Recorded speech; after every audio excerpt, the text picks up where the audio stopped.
व्यक्ति हर क्षण स्मरण कर सके कि किस संभावना को लेकर के आए, हमारा उत्तरदायित्व क्या, हमारा जीवन क्या, हमारे जीवन का लक्ष्य क्या। गुरुदेव ने कहा मनुष्य में देवत्व का उदय, धरती पर स्वर्ग का अवतरण। वो अपने आप में जो वाक्य है वो हर व्यक्ति को उसकी संभावना याद दिलाने का वाक्य है। उस जगह पर हमें पहुंचना है। हमारा डेस्टिनेशन क्या है? देवत्व। हमारे जीवन का लक्ष्य क्या है? देवत्व। हमारे जीवन का अंतिम चरण क्या है? देवत्व। हर व्यक्ति याद रखे, हम में से हर व्यक्ति देवता बनने के लिए पैदा हुआ। हर व्यक्ति इसलिए पैदा हुआ कि उसके अंदर का भगवान जागे। और याद रखे कि वो संभावना सफल हो पाती है जब उसके साथ समझ जुड़ पाती है। और समझ के साथ क्या जोड़ना पड़ता है? साहस को।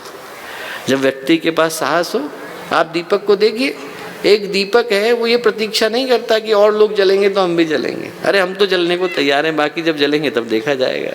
एक दीपक, इतना अनंत अंधेरा है, अनंत अंधेरे में एक दीपक को जाने में संकोच नहीं होता। हमारे मन में भी संकोच नहीं होना चाहिए। दुष्प्रवृत्तियों की बाढ़ आ गई है, कुरीतियां प्रवाह में बहती चली जा रही हैं। हमारे मन में संकोच नहीं होना चाहिए कि 10 लोग इकट्ठे होंगे तब जाएंगे, तब लोगों को बताएंगे। आदमी के मन में विश्वास होना चाहिए कि अरे हम तो जाएं, बाकी के जब आएंगे तब देखा जाएगा, हम तो जाकर के खड़े हों।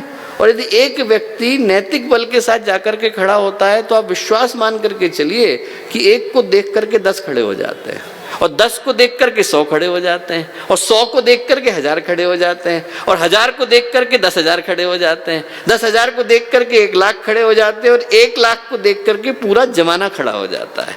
पर खड़ा होने के लिए पहली बार तो किसी न किसी को खड़ा होना पड़ता है। जो व्यक्ति गलत पथ पर चला जाता है, आप सोच करके देखिए जाता क्यों है? क्योंकि जब पहली बार उसने गलती करी तो कोई टोकने वाला नहीं था। जब पहली बार वो गलत मार्ग पर गया तो लोगों ने कहा अरे इससे हमारा क्या लेना देना। जो दुनिया है वो बुरी मात्र इसलिए नहीं है कि बुरे लोग हैं, इसलिए भी है कि जो लोग अच्छे हैं वो लोग अपने हाथ पर हाथ रख करके बैठे रहते हैं। हमें तो कुछ करना नहीं, हमारा इससे कोई सरोकार नहीं, हमारा कोई ले देना नहीं। और इसलिए क्या होता है कि कोई करने को आगे आता नहीं। वो एक राजा की कहानी है। मंत्री से राजा ने पूछा, उन्होंने कहा एक बात बताओ कि हमारे यहाँ पर इतने सारे लोग रहते हैं, 20,000 लोग हैं हमारे राज्य में, सब लोग अच्छा करेंगे तो हमारा राज्य तो अच्छा हो जाएगा। बोले हो जाएगा।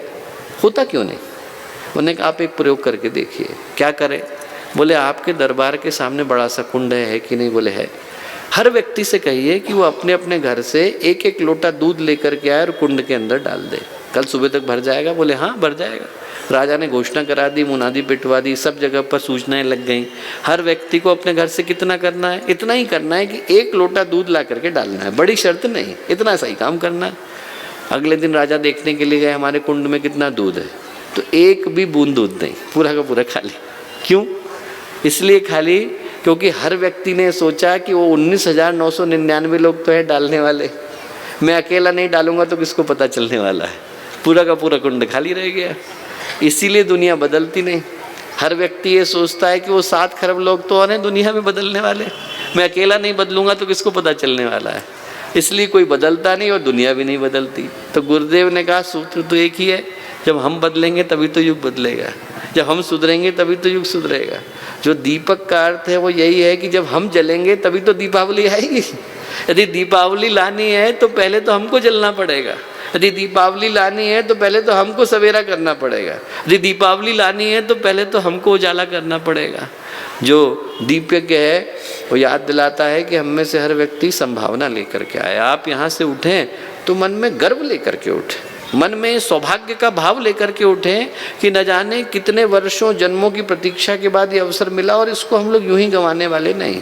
इस जीवन को एक उद्देश्य के साथ जिएंगे, इस जीवन को एक सौभाग्य की राह पर लेकर के जाएंगे। और यहाँ से उठे तो व्यक्ति समझ को लेकर के उठे। जीवन में सुपरिणाम आ पाते हैं जब व्यक्ति बोध को प्राप्त करता है, होश रहता है, जागरूकता रहती है, मन में ये चिंतन हर समय हर पल स्पष्ट रहता है कि हमें जाना कहाँ है, करना क्या है। और व्यक्ति को उसके साथ साहस की आवश्यकता है। छोटी से छोटे व्यक्ति के अंदर अपरिमित चीज़ों को करने का बल होता है। हम लोग मूल्य भूल जाते हैं। हम लोग पूछते उन लोगों से हैं जिनके सपने खुद ही खत्म हो गए। जिनके सपने खुद खत्म हो गए वो दूसरे के सपने कैसे साकार कर पाएंगे? आपको तो उनसे पूछने की आवश्यकता है जिनने अपने जीवन को सफलता के साथ जिया। उनसे पूछिए, उनके जीवन से प्रेरणा लीजिए। वो जो गुरुदेव का जीवन है, विवेकानंद का जीवन है, महर्षि अरविंद का जीवन है, रमण महर्षि का जीवन है, एक से एक बढ़कर महापुरुषों के जीवन है। हमारे जीवन का लक्ष्य और ध्येय वो होने चाहिए न जाने कितनी कठिनाइयाँ आई, न जाने कितनी तकलीफ़ें आई, उसके बावजूद उनने अपने जीवन को अच्छे से जिया कि नहीं जिया। आप महापुरुषों के जीवन को देखिए उठा करके। यदि भगवान ने महापुरुषों के साथ भेदभाव किया होता तो उनके जीवन को आसान बनाते ना। ऐसा कोई महापुरुष आपको नहीं मिलेगा जिनके जीवन में आसानी की राहें रही हो। हमारे YouTube चैनल शांति कुंज वीडियो गायत्री परिवार को सब्सक्राइब करें एवं बेल आइकन जरूर दबाएं ताकि गायत्री परिवार की विभिन्न गतिविधियों की जानकारी आपको मिलती रहे।